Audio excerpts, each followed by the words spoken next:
Hi, and welcome to this video of the question 7 of the 2020 Leaving Cert Ordinary Level, Paper 2. As always, if you want to get a copy of these notes, just send me an email at shanetroy@gmail.com. And if you click to subscribe, you'll get access to more playlists. Okay, so let's get stuck in. So now, hopefully the pen will work.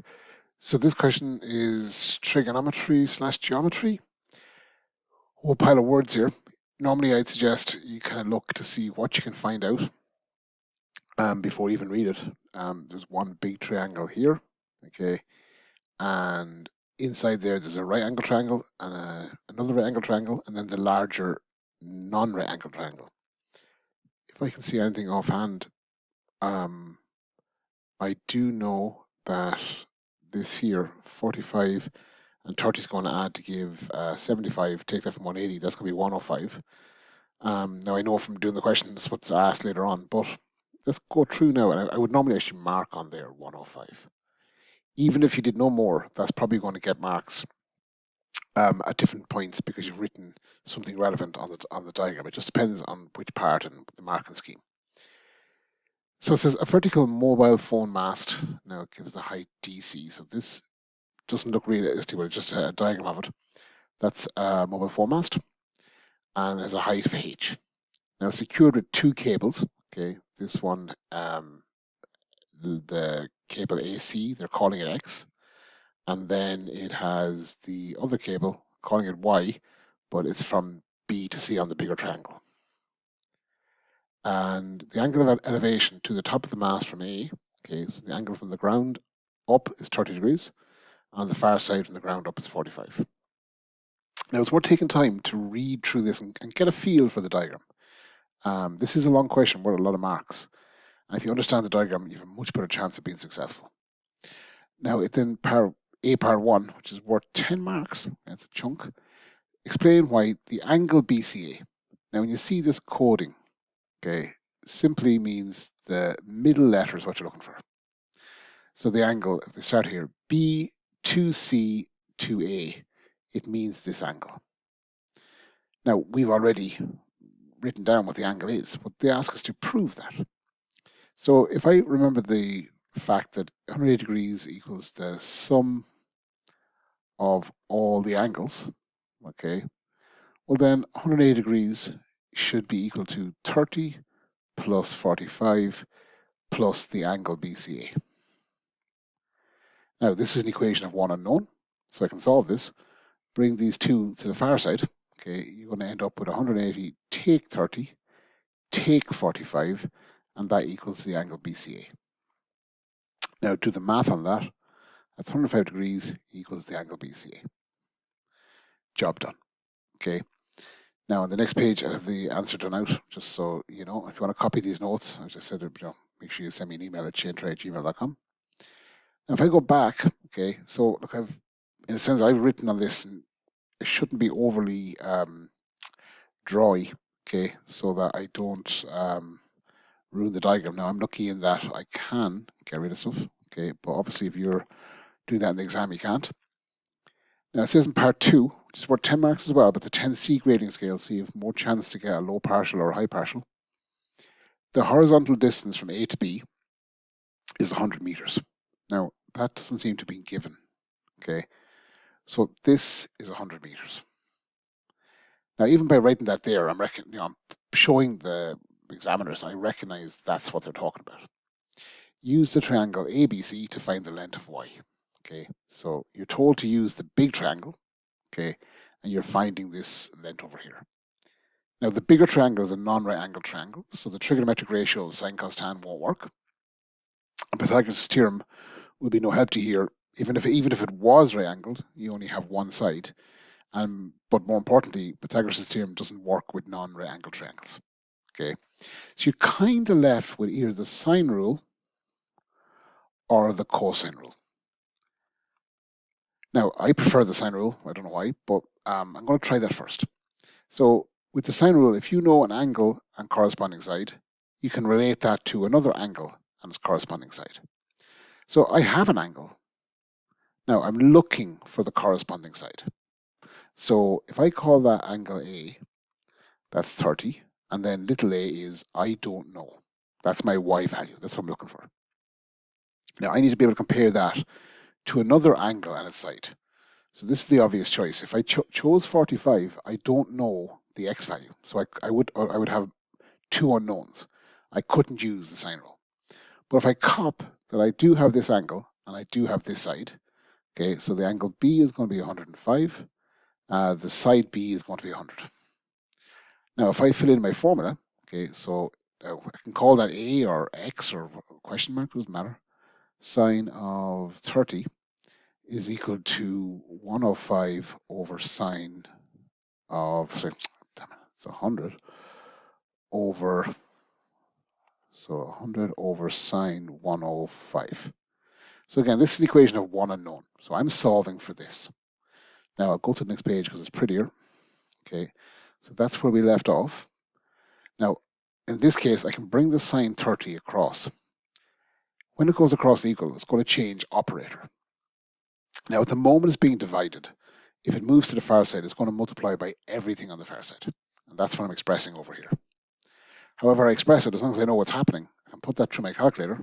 Now I got 51.76, but as a reminder, the question says leave your answer to one decimal place, and that's 51.8. So the 6 is the number that's important here. The number prior to what we're rounding to. If this is 5 or greater, it rounds the next number up by 1. Let's forget the 51.8. Should always, if there are units, make sure I put the units in. Does that now? That's this height. Sorry, this length here, 51.8. Now the diagram doesn't have to be to scale, but if I put that through, my common sense meter, and I do have a different word for that, but if it doesn't, like, it looks like it might be right. Okay, if that was a negative number for some reason, or massive number, like 518, maybe I pressed the wrong button on the calculator. Maybe my calculator is set to radians or gradians or something. It's worth having a think and double checking my answer. So that's that. Okay, 7a power 1 and 2.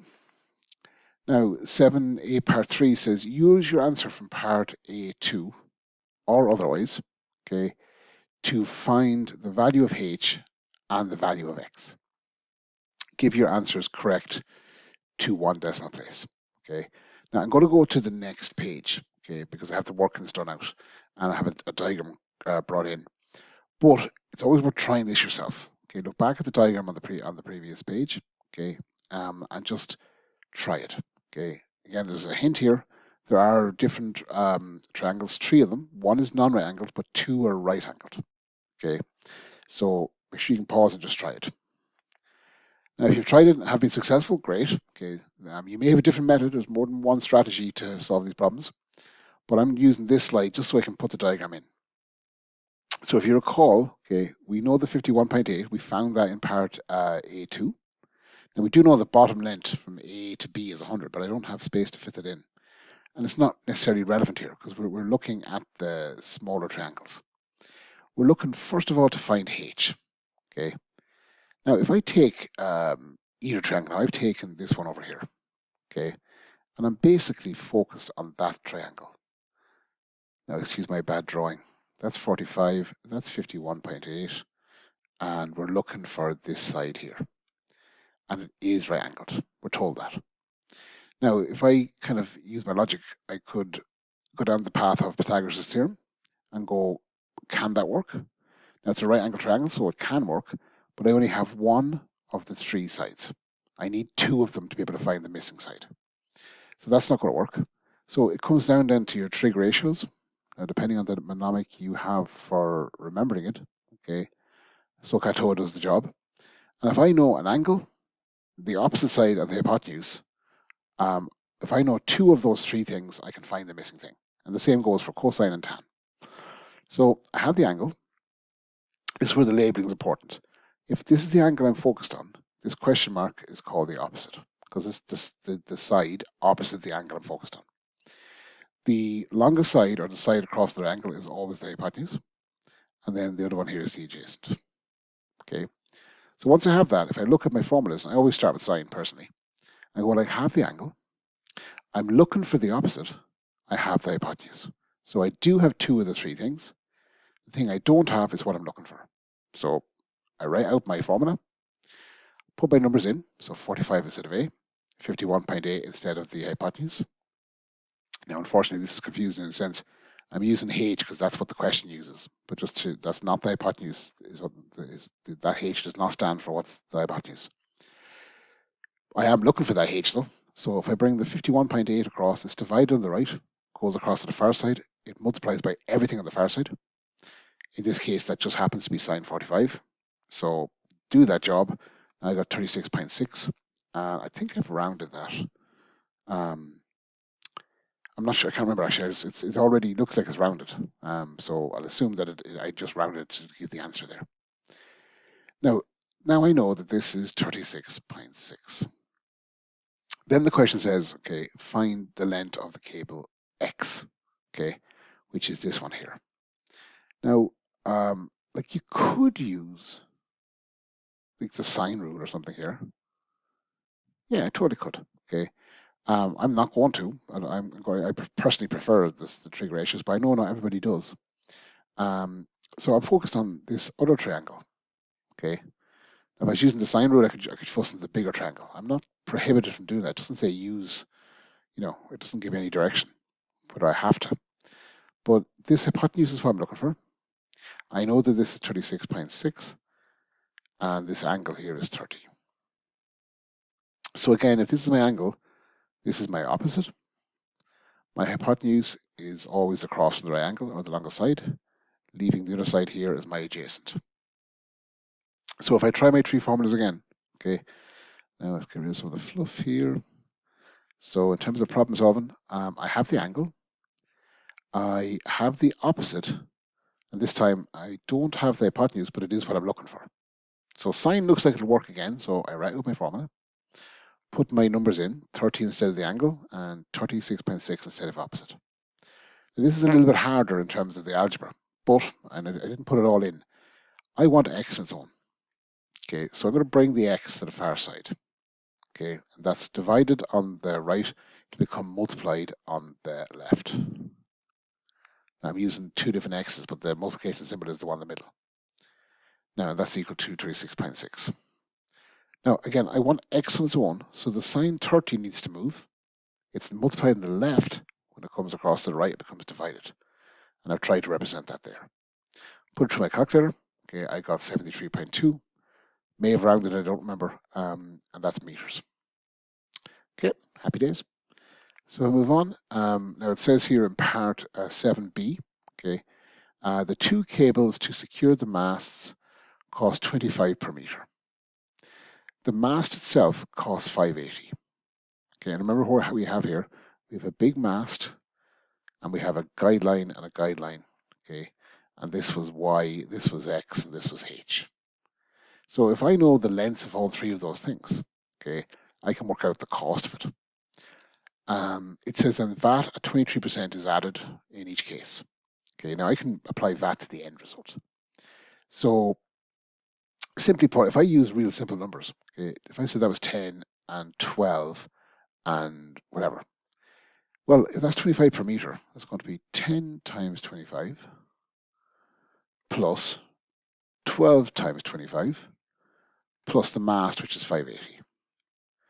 Now that answer, I'm going to multiply that by 22% and then add the answer of that, okay, to get to my final answer. Or I could multiply by 122%, which would include the 100% and the, no, sorry, not 22, 23, the 23% VAT. Bloody government. Right, so look, that's the basic gist of what's happening. Okay, now obviously the numbers are a bit less pretty than that. Okay, so if I go to my answer on the next page, let's go through this. So the length of both cables from parts, whatever they were, okay, the cable there was 71.8. Okay, that was Y, I think, and the cable X was 73.2. That gives me a combined 125 meters. Now I did find the length of the mast, which is 36.6. Okay. Now I'm not 100% sure if that actually matters. Oh, it does actually. Now I just realized I added the cost of the mast as just being 580. It's 580 per meter. So lesson should be learned by now. Read the question, which is a serious flaw of mine. So I would have lost marks for this if I hadn't copped that. But anyway, it's 125 meters for the cable, okay, and that's by €25 per meter, given a total of what, 3,125. Now the mast is 36 by 6 meters, but it's 580 per meter, okay. Actually, in hindsight, the 580 for a whole big huge mast would be fairly cheap if you think about it. But if I do that calculation, 36.6 times 580, and I got 21,228. Now the total cost, you're just adding these two figures. Simple as that, okay? And you're here. Now you're also at a really good place in terms of marks. And there's nothing outrageously crazy there. If you understand the question, you can very easily get the low partial 4, okay? And it's a good chance you'll get up to 8. Now to get to the 10, you want to get the VAT. So I've done that here. And it's worth pointing out that 123%, okay, is the same thing as 123 per 100, which is the same thing as 1.23. The 100% is the total, and plus the 23% is the 0.23. So it just saves you having a two-step thing here. So the 24,353 is the total cost of all the mast and the wires. By 1.23 includes the cost and the VAT. And I get what? 29,954.19. It doesn't say it's rounded, and that's it. Job done. Okay. So nice question, in my opinion. Now, the part C here, part 1, says the mast can provide a strong signal for an area in the shape of a regular hexagon of side 8 kilometers. I'm not sure why it's not a circle, but whatever. As shown in the diagram, find the area of the hexagon. So hexagon has 6 sides. Give your answer in kilometers squared, okay, and correct the 2 decimal places. So those two things don't matter at the end, okay, but actually, this might be the more problematic thing. I should make sure I don't forget them. Right. So first thing, I suppose, let's look at the diagram. Now, this is a bit stretched, so these are of equal side. So it's 8, 8, 8, 8, and 8. Even writing that on there would help me to recognize it. Now, if I recognize that that's 8 and that's 8, I've just discovered a really interesting thing. I know it's stretched, so it's just the way the editing. If I was to draw that diagram there, okay, it's supposed to be a triangle. 8, 8, 8. Now, this is an equilateral triangle. The side and the angle have a direct relationship. So if the sides are all equal, well, then the angles are all equal. Okay, so this is called the mean. I know it's probably a bit small, but that's an equilateral. So that knowledge there should help. Okay, and it says find the area of the hexagon. So in a sense, there's 6 of those particular triangles. Okay. Now, if I can find the area of this, okay, triangle, I can multiply it by 6 to get the total area. There's different area formulas, but a half base by height won't work here because it's not a right angled triangle. So we're going to use the half A times B times sine C. Now the question is, okay, we know that like A is going to be 8. We know that B is going to be 8 because all the sides are equal. But what is C? Now if you cop it, okay, if all 3 angles are equal, so 3 angles must equal 180.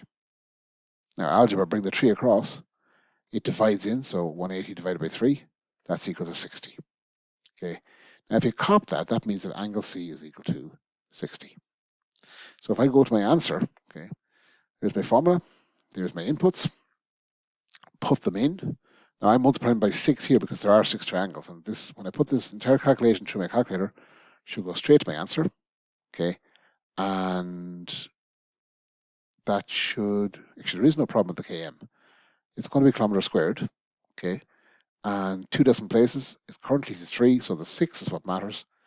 This is greater than 5, so the next number, the number prior to it, rounds up by 1, and get the 166.28. Okay, job done. Now, I suppose I'll go back if I can. I don't like leaving the answer there, just for the problem solving. If the answer's in front of you, it's very hard to see what's how to get there because you just look at the answer. A circle which touches all vertices of the hexagon can show areas where the signal is weak. Okay, I'm not sure why it's not weak here. If it's weak here, but whatever. Maybe I just don't understand. That's what I think I understand. One of these areas is shaded in the diagram. Find this shaded area. Okay. Now I know the area of the inside shape. Okay. In fact, I will go to the answer on the next page. Okay. I know this area here. That whole thing there is 166.28. Now I can find the area of the circle. Okay. So the area of the circle is equal to pi r squared. I know the radius is 8. Okay. I know pi is in the calculator, or 3 pi 1 4, although you should use the calculator button. If you see here, I don't actually need to convert it to pi. So 8 squared is 64 times pi is 64 pi. I'm not going to bother putting units in because basically the area of the circle, okay, take away the area of the hexagon, okay, equals all the shaded regions. Okay, this one and this one here. Now there's 6 of them, okay, if I'm not mistaken. So how do I get one of those 6 when I can divide by 6? And I've done that in the calculation. Mainly so I can put it all the way through the calculator, and I get this decimal 5.7969. Now that's currently to 4 decimal places. I only want it to 1. So it's the 9 that matters. 9 is greater than 5. The number prior to it rounds up by 1. You get 5.8. And again, the units are kilometers squared. That's it. Now, that was question 7. So it's a long old question, worth a lot of marks. Not too bad in my opinion, but that's the Maths Leaving Cert Order Level 2020, Paper 2, Question 7. And if you want to copy the notes, just send me an email at shanetroy@gmail.com. Thanks a million.